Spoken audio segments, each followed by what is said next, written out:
Bismillahirrahmanirrahim. Assalamualaikum warahmatullahi wabarakatuh. Alhamdulillahirrabbilalamin. Allahumma sholli ala Muhammad wa ala ali Muhammad. Perkenalkan, saya Sugian dari kelas 12 Is Al-Hadi SMA Islam Anti Rahbone.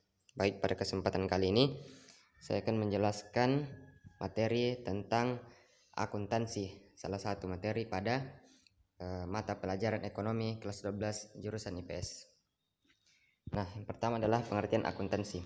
Akuntansi adalah suatu proses yang diawali dengan mencatat, mengelompokkan, mengolah, menyajikan data, serta mencatat transaksi yang berhubungan dengan keuangan, sehingga informasi tersebut dapat digunakan oleh seseorang yang ahli di bidangnya dan menjadi bahan untuk mengambil suatu keputusan. Kemudian, pemakai informasi akuntansi. Yang pertama adalah pemilik perusahaan. Jadi, pemilik perusahaan sangat membutuhkan informasi akuntansi untuk mengetahui kinerja atau prospek perusahaannya di masa yang akan datang. Kemudian ada manajemen, karyawan, kreditur. Nah, kreditur sangat membutuhkan informasi akuntansi karena dia harus mengetahui kemampuan keuangan perusahaan agar dia mengetahui apakah perusahaan dapat mengembalikan pinjaman atau tidak. Kemudian pemerintah membutuhkan informasi akuntansi untuk sebagai keperluan dalam pemungutan pajak atau untuk memenuhi ketentuan peraturan serta undang-undang. Kemudian investor, dan yang terakhir konsumen.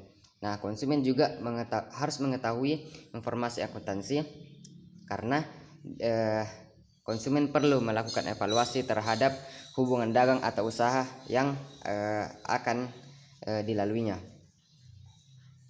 Selanjutnya, kualitas informasi akuntansi. Yang pertama, ada perbandingan manfaat dan biaya. Kemudian dapat dipahami, relevan, dapat dipercaya, nilai prediksi, feedback atau umpan balik. Kemudian tepat waktu, dapat dibandingkan, dan konsisten. Artinya selalu berkesinambungan. Kemudian materiality atau cukup berarti. Next. Kemudian prinsip dasar akuntansi. Jadi di sini ada 10 poin tentang prinsip-prinsip akuntansi. Yang pertama, prinsip entitas ekonomi. Nah, di sini suatu perusahaan harus melakukan pencatatan yang berbeda antara milik pribadi dan milik perusahaan. Kemudian prinsip periode akuntansi. Artinya dalam kurun waktu tertentu terdapat laporan keuangan agar terukur bagaimana penghasilan di setiap periodenya. Kemudian ada prinsip satuan moneter, prinsip kesinambungan usaha. Nah, prinsip kesinambungan usaha artinya suatu usaha dijalankan secara konsisten dan berkesinambungan tanpa adanya pemberhentian usaha. Kemudian prinsip biaya historis, ada prinsip pengungkapan penuh, prinsip pengakuan pendapatan, kemudian prinsip mempertemukan, kemudian prinsip konsistensi, dan prinsip materialitas. Next. Kemudian terdapat profesi akuntansi, ada 4: akuntan internal, akuntan publik, akuntan pemerintah, dan akuntan pendidik. Akuntan internal adalah pekerja yang bekerja dalam sebuah perusahaan. Akuntan publik adalah akuntan yang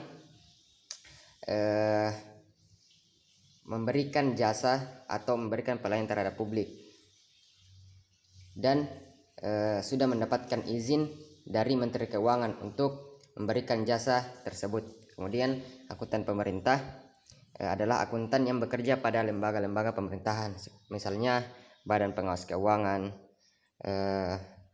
Badan Perpajakan, ataupun KPK, Komisi Pemberantasan Korupsi.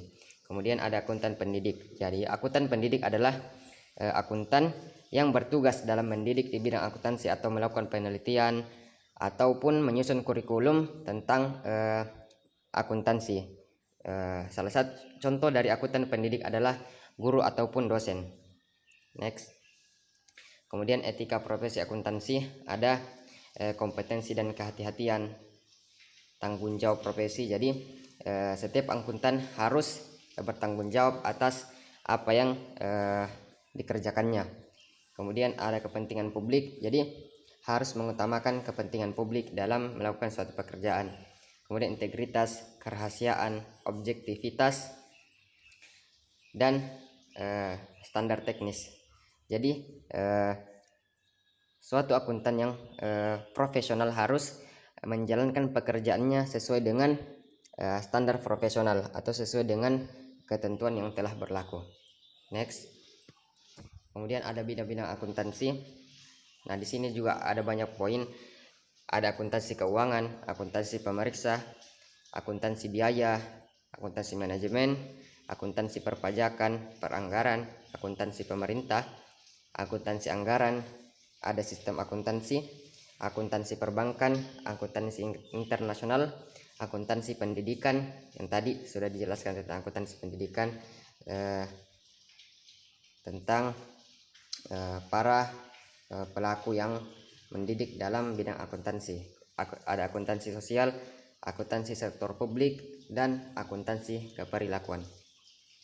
Baik, mungkin itu saja sedikit pembahasan tentang materi-materi yang menjadi subbab dalam akuntansi. Mungkin cukup sekian pembahasan dari saya. Lebih kurangnya mohon dimaafkan. Assalamualaikum warahmatullahi wabarakatuh.